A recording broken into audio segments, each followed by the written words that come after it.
Ever dialed in a massive guitar tone only to watch it vanish the second the full track drops? That huge sound suddenly disappears, and no matter how much EQ you throw at it, its tone just never sticks. I've watched so many talented producers hit this exact wall. So in this video, I'm gonna show you what's really breaking your tone and how to finally build guitar tones that stay wide, glued, and actually powerful in your tracks. And to help you dial in everything you're about to learn in this video, I put together the Wall of Sound cheat sheet. It's packed with simple tricks and tone moves that will turn any one of your guitar tones into something that sounds pro within seconds. So the plugin I'm going to be using to demonstrate how to get this wall of tone sound is Fine Classics Pedalboard. It's the newest release from the tone recreation kings over at Fine Classics Plugins. Now, if you've been around guitar plugins for a while, you might be looking at it and thinking, this is cool, but I already own 5 amp sims. What's new here? And that's a totally fair question. I asked it myself. But here's a twist and something I'm really excited about. See, if you've ever been in a studio or recorded a guitar player and they brought in some pedals, like this one right here, there is nothing more annoying than having to adjust these parameters while the guitar player is playing and then try to do it in sync with the track over and over and over again on repeat. And with using other amp sims in the DAW, you usually have to create automation and do it inside of the DAW. With Pedalboard, you don't have to adjust knobs while a guitar plays and then try to repeat it exactly each and every time. Fine Classics included LFOs, envelopes, and step sequencers, so you can literally have your pedals move your tone as you play,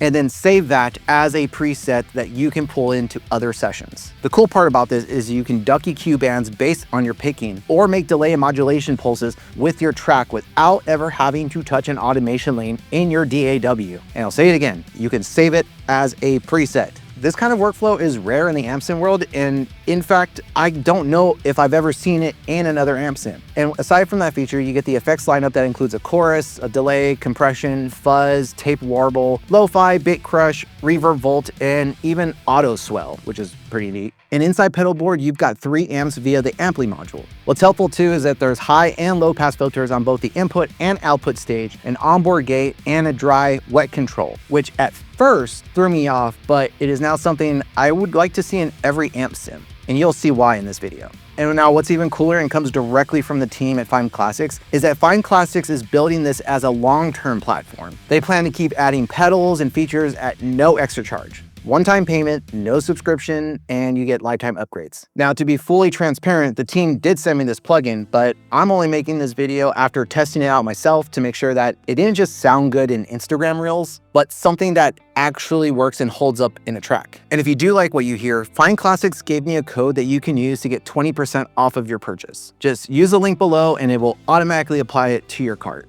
And now I'm going to show you exactly how it holds up in a hard rock track. Using tone strategies that no matter the amp sim, you will get a huge, massive wall of tone. Now, one of the biggest game changers for getting a bigger guitar tone in my tracks came from a very unlikely place. It was a very old Guitar World interview with the guitar player from Linkin Park. And it was right around the time Faint had dropped. Now, if you've ever listened to that song, when the whole band comes in, it sounds epic and huge and in your face. But if you're listening to the guitar parts, he's playing octaves the entire time. And if you've ever recorded or played octaves, you know they don't sound like that on their own. And in this article, what he revealed that completely blew my mind was that when you're dialing in guitar tones and you're writing for the band, a big part of that big massive wall of sound is getting the guitars to sit with the kick drum, essentially the balance of it all. But not only that, it was the balance between the kick and the guitars plus the bass relationship. So first, before we do anything, I want to pull up the drum kit that I'm using in this session. And in the mixer window, I am going to mute everything but the kick and the snare, and then go and solo the main rhythm guitars and just get a basic guitar tone that helps us get going. And we're going to start here at this chorus part, and let's bring in an amp.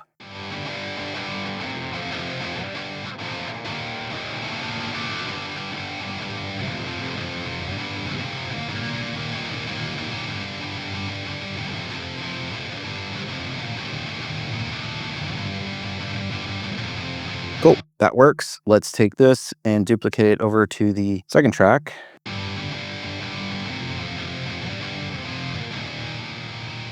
All right, so now what I'm gonna do is play this section of the song with just the basic amp sim that we have, bring those up with the kick and the snare to get that sitting, what I feel balance-wise works together as a whole rhythm section.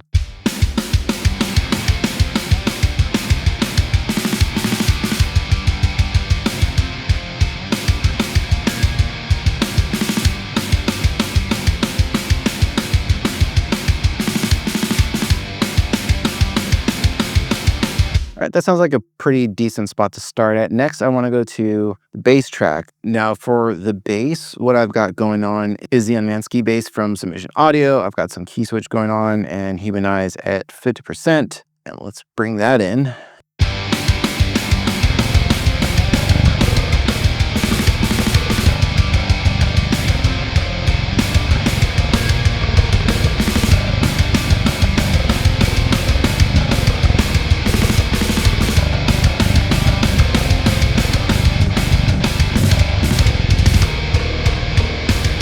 So we're in a pretty decent spot. The next part of getting a great guitar tone that sounds huge throughout the track is actually doing something a little unorthodox, but makes a huge difference in how you're going to dial in your tones. We're going to go back to our drum set, and we're going to, this time, mute all of the shells, but unmute all the cymbals.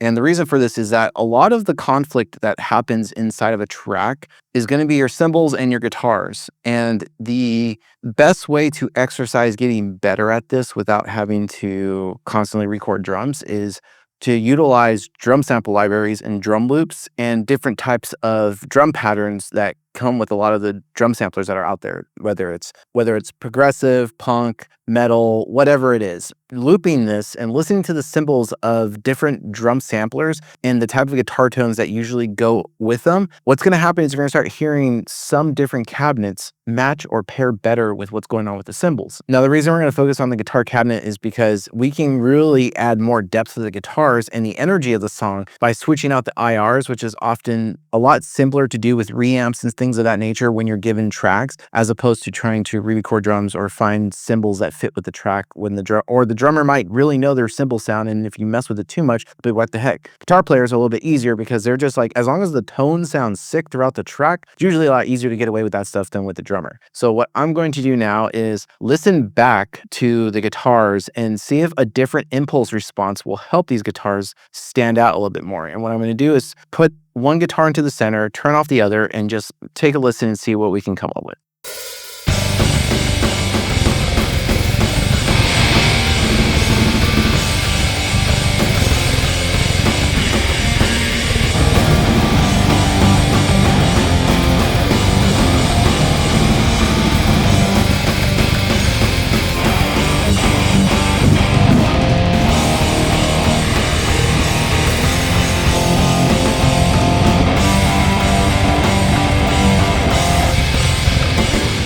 So the Mesa sounds really scooped, but I liked this smooth.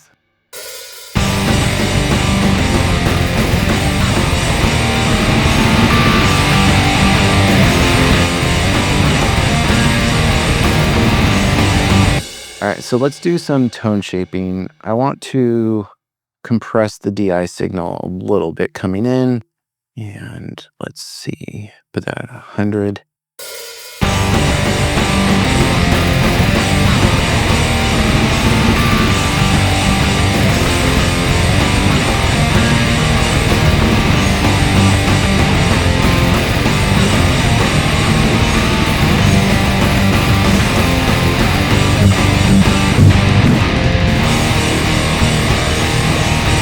All right, that's helping the guitar sound a little bit fuller. And instead of an overdrive, I actually want to EQ into the amp section. So I think I want to bring in some more mids.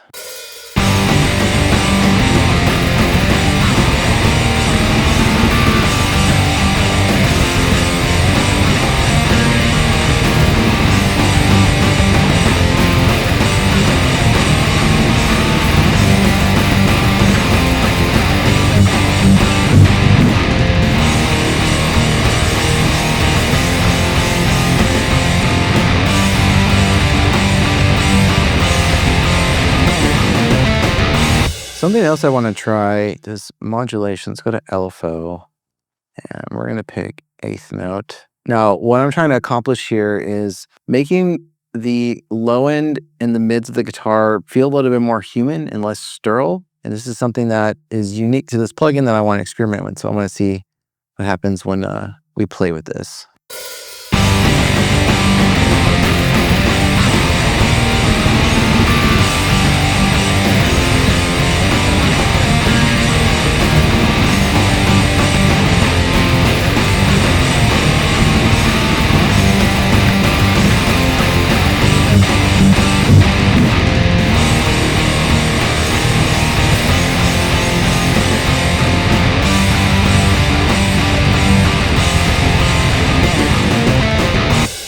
That's pretty cool. Let's sculpt the guitar tone a little bit more.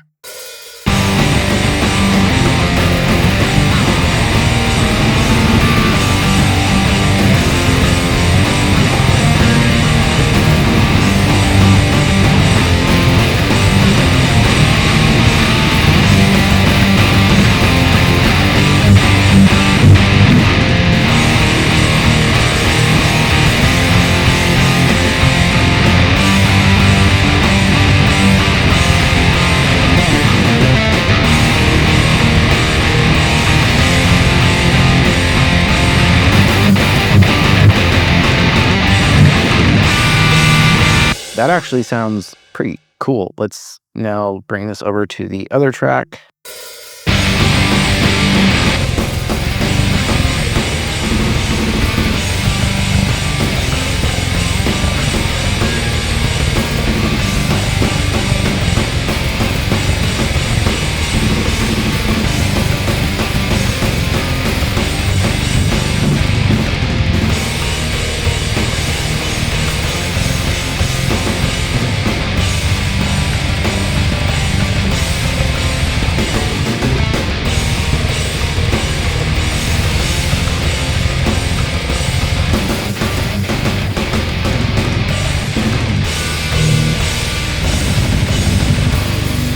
All right.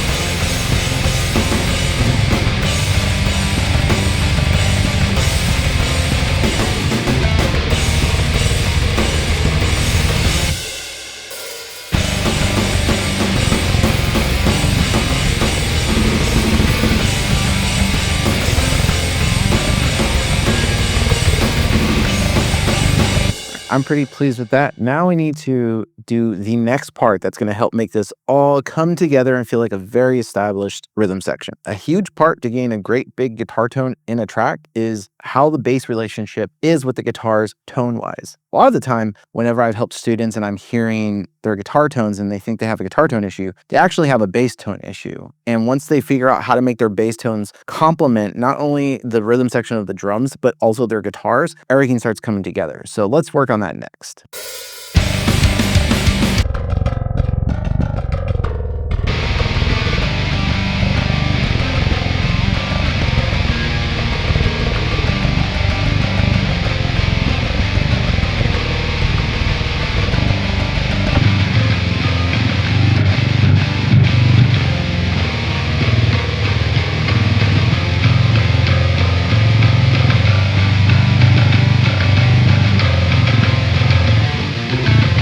We need to dirty up this bass a little bit. Let's add some buzz and play with this.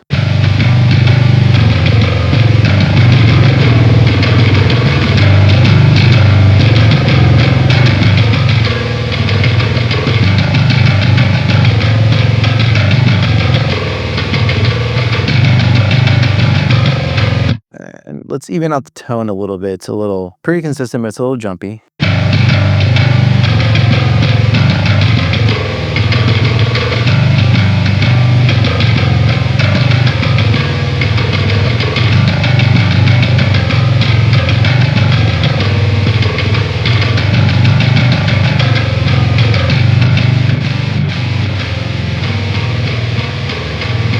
And let's sculpt the EQ around this as well.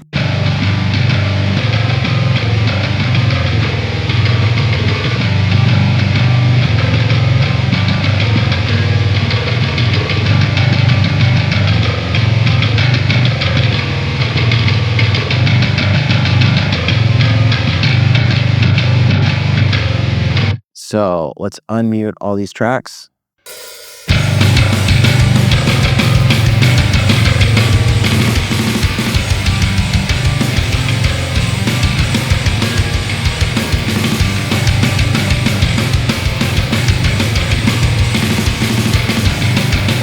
And here's this cool feature we're going to use right now. We're going to take off some top end and then blend it in with the wet signal.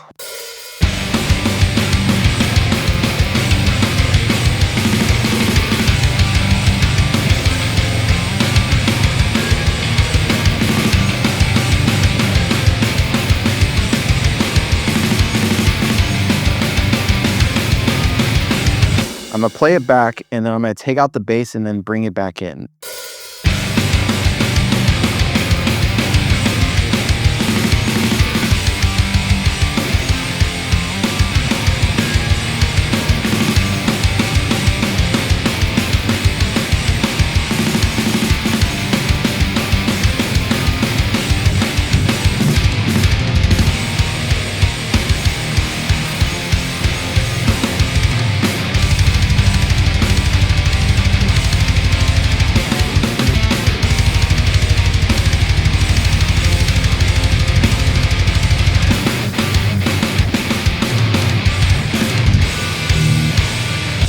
Really interesting how once we take out that bass, all of a sudden it feels like that huge image we made with our guitars just disappears. And mixing the dry wet control with on this Fine Classics plugin is actually a pretty nice touch. It really helps. And having the filters pre and post, it's pretty cool. But what I'm really digging about everything is the modulation control. Adding the LFO on some of the guitar parameters really helps the guitars feel more real when they're getting pushed in terms of how the performance is with the hand. It's like every time you pick a little bit harder, a little bit more mid, and treble goes into the amp and actually makes it sound more realistic. So now we have 3 parts of getting our huge guitar tone. But what do we do when we have multiple layers? Just like with getting the right impulse or cabinet sound that fits with your cymbals, it's really crucial that you don't get tied or fall in love with any of the guitar tones that you've currently established, because with getting multiple guitar layers to actually fit and play nicely together, you have to look at it from the context of each one of these tones are part of an ingredient that's going to make this big wall of sound cake that we're going to enjoy. We need to go through each tones and make sure that they're sounding cool for the part, and then after we've gotten that part, then we're going to go through and we're going to mess with impulse responses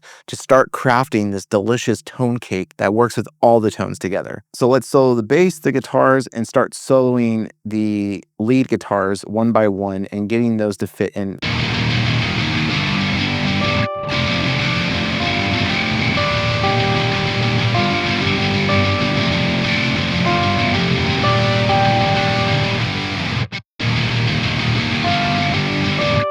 Now, with lead tones like this, I like to have fun with presets here. So let's go see what we have here in terms of ambient. And let's just solo this first and see what we come up with.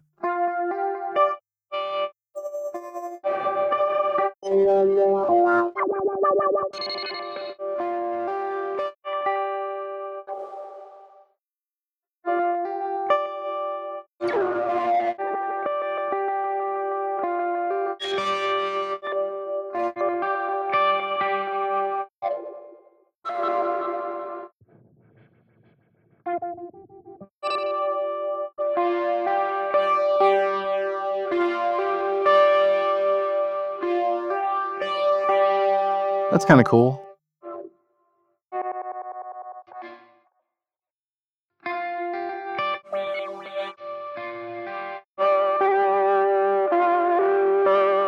But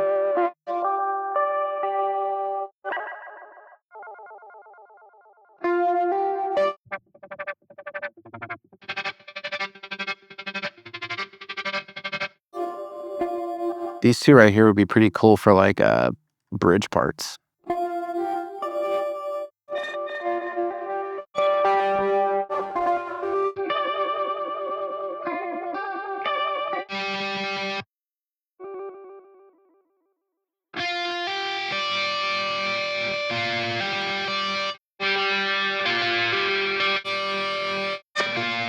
Are we on rock and metal? Oh yeah. Okay, let's see.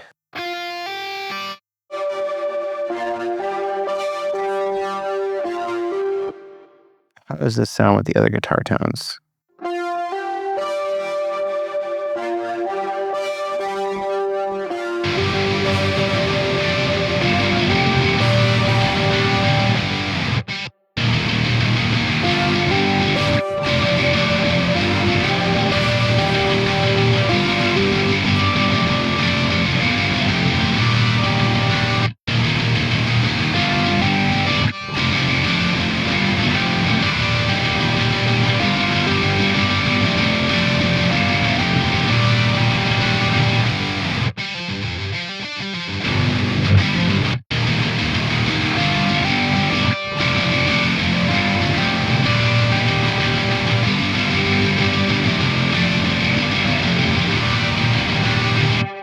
like this one. Oh, that's gnarly.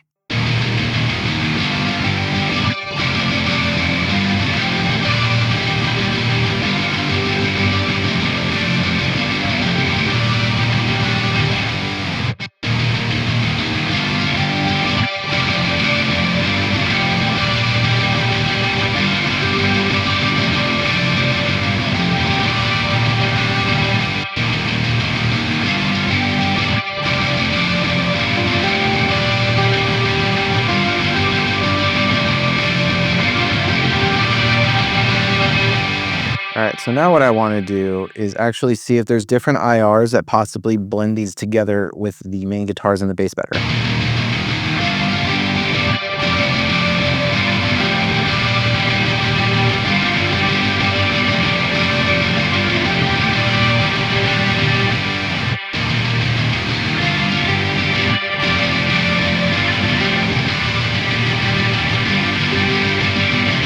So far, the AC30 already sounds pretty sick.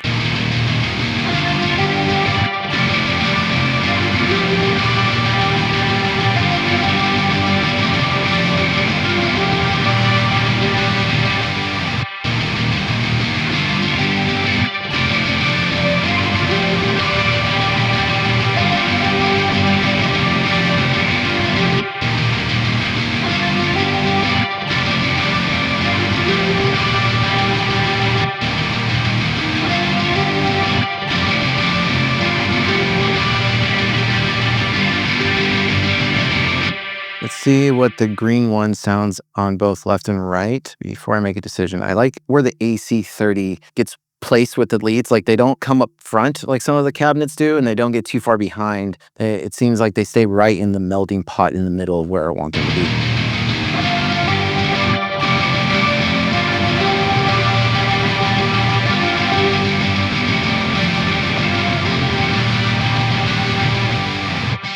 Yeah, I like the green ones here better. We'll get to those in a second. Let's come over here and check out these tones.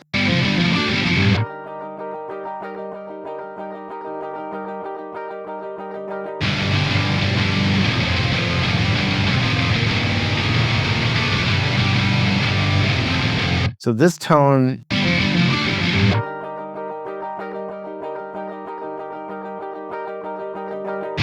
we should actually just drag this tone over here. So we want to dial back the gain on this a little bit.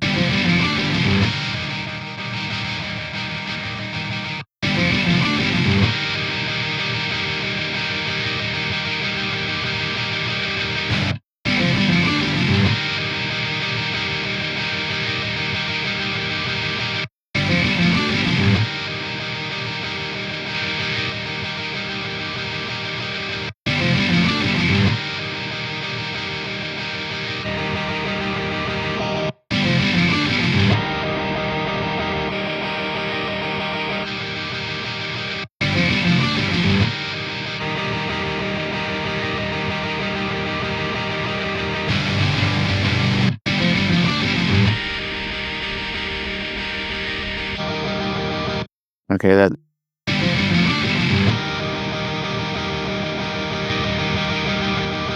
Okay, and then.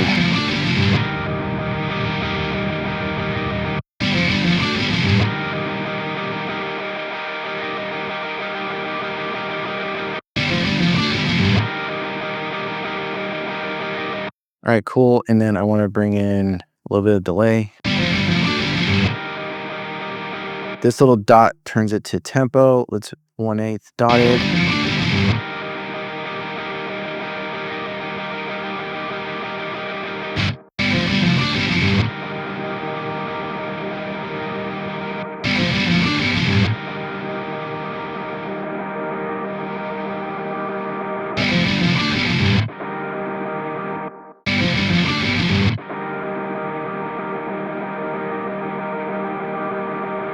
All right, so what we need to do to make this part work is arrangement, track controls, track options, and then let's bring it back by 20 milliseconds to see if it starts in the right space.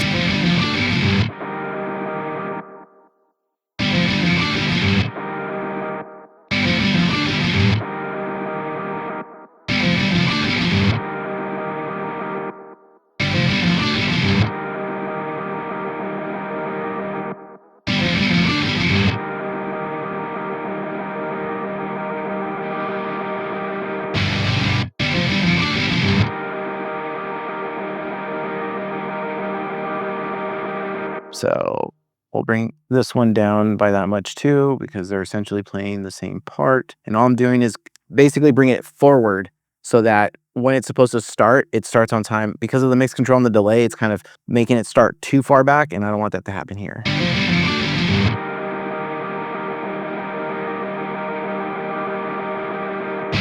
All right, next let's go to this little lead in the chorus.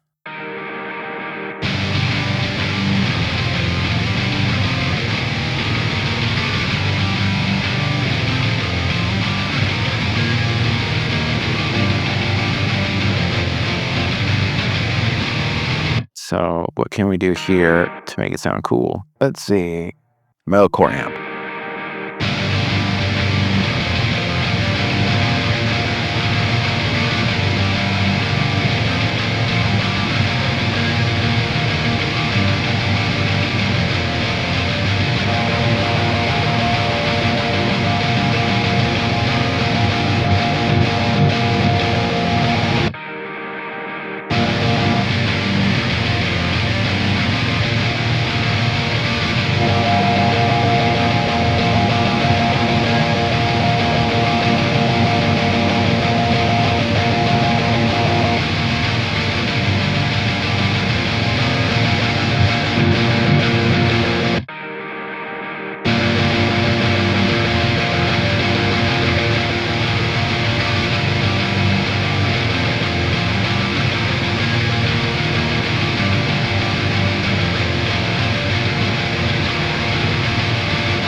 All right, this needs a little more pizzazz.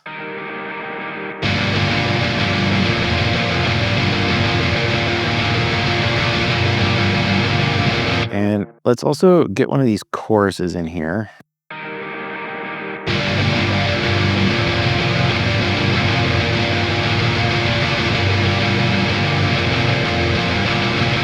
And then let's go to this reverb vault and add in this shimmer tape again.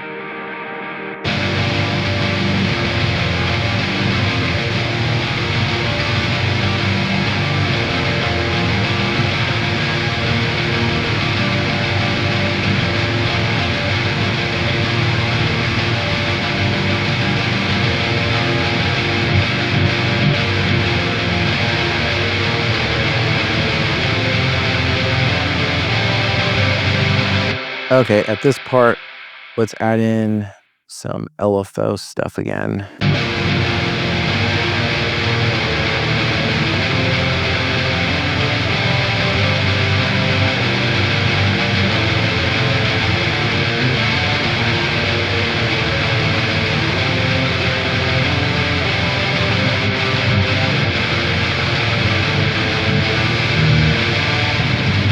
That sounded cool.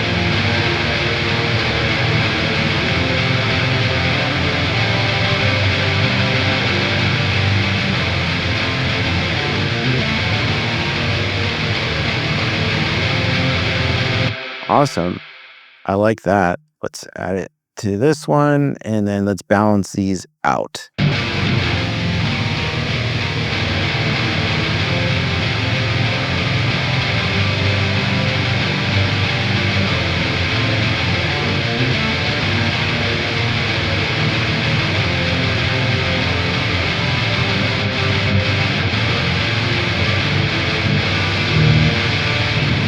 Oh, that's sick. That modulation LFO thing is highly, highly contagious to play with. All right, let's go play with this lead.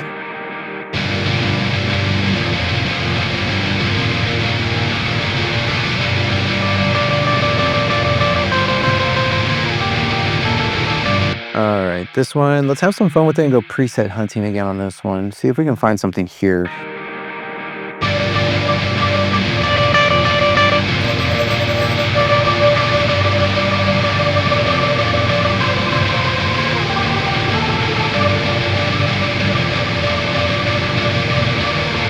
Okay, I like this, but we need to add some balls to this.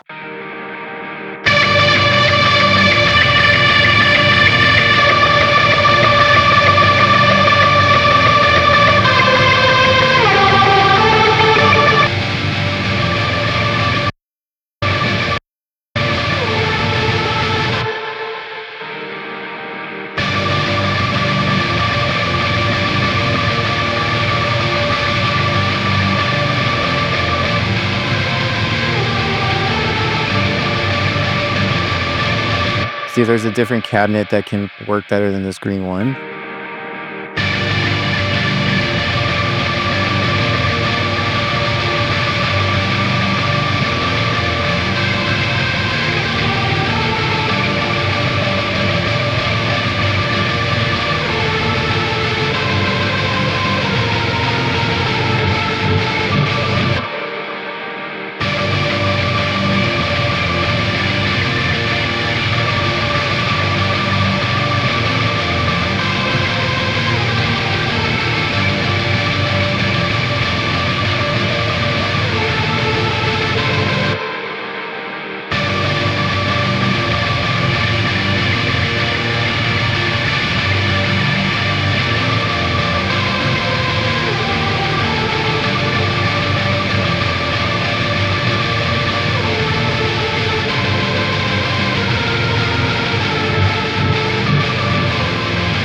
I kind of like this green too, bringing back the bass, bring out some mids so it's not so forward.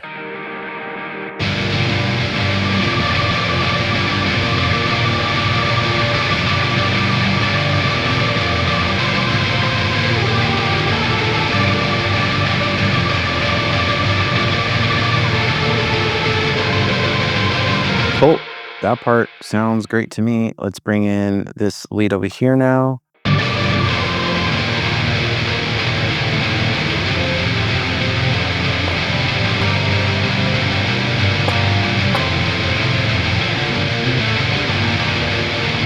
This one feels kind of like this type of vibe to me.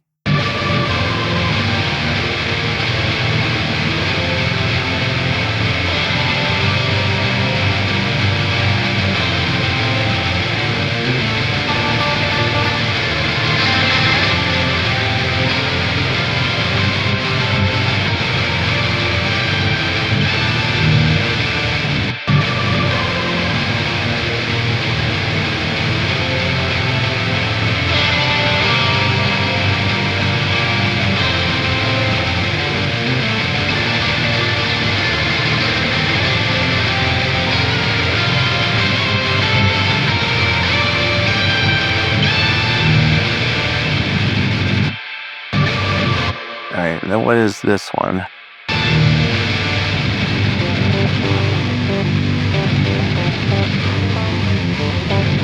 Okay, so that is this main rhythm, but we're gonna lo-fi it.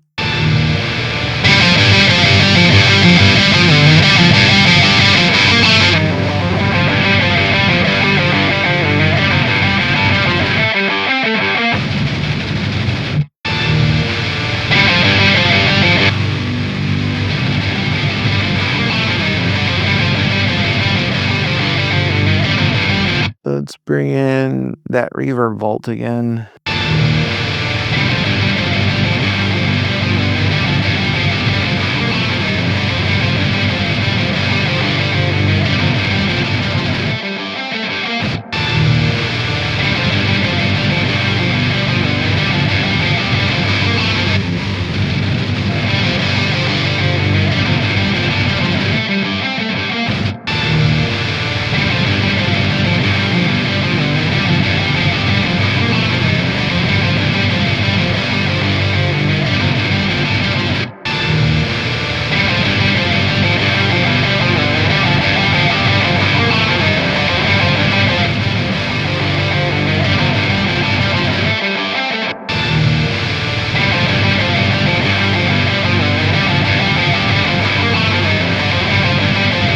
Cool. I think now we are ready for these guys right here, which are gonna be pretty fun. This is a little trick to make guitar sound thicker. And we're gonna basically double the rhythm tone a little bit. So let's go grab this main rhythm tone, drop it here, and drop it here. So now we should have both of those. And then we are going to use a different plugin to help with this. It's called Hypertune. And the only reason I'm using this instead is because it does sound better dropping the guitars an octave with this plugin. So let's make sure Hypertune is in front of our amp sim. There we go. Drop this by 12 again and bring this over. And then we're going to actually just play these two together.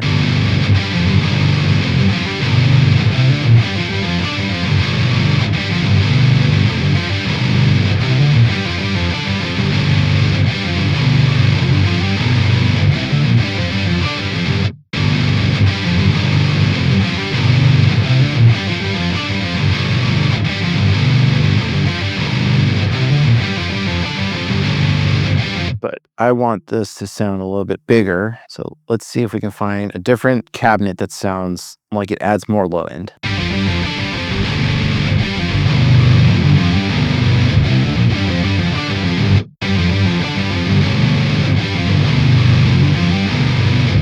So for our green one,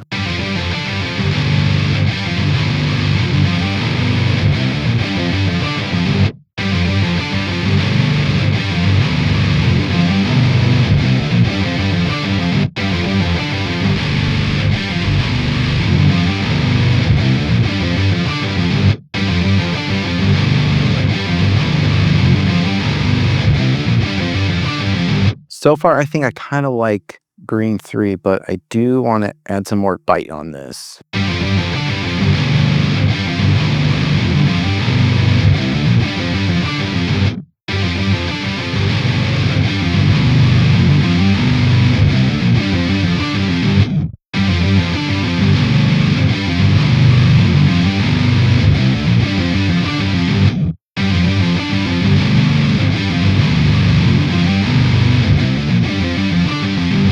Yeah, that fuzz pedal is adding some nice stuff.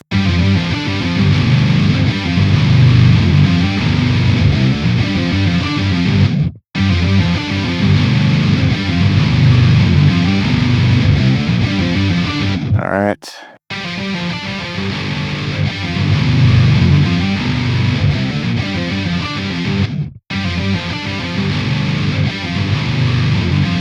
I'll start without.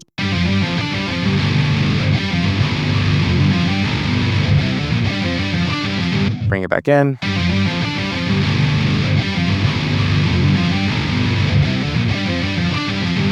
All right, let's take this from the top of the main verse.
If you like what you heard, use the link below and get 25% off your purchase. And if you're ready to take these tones further without getting lost in the menus or second guessing your tone, I put together the Wall of Sound cheat sheet. It's packed with the exact tone moves to make any amp sim feel more alive, more mixable, and way more you.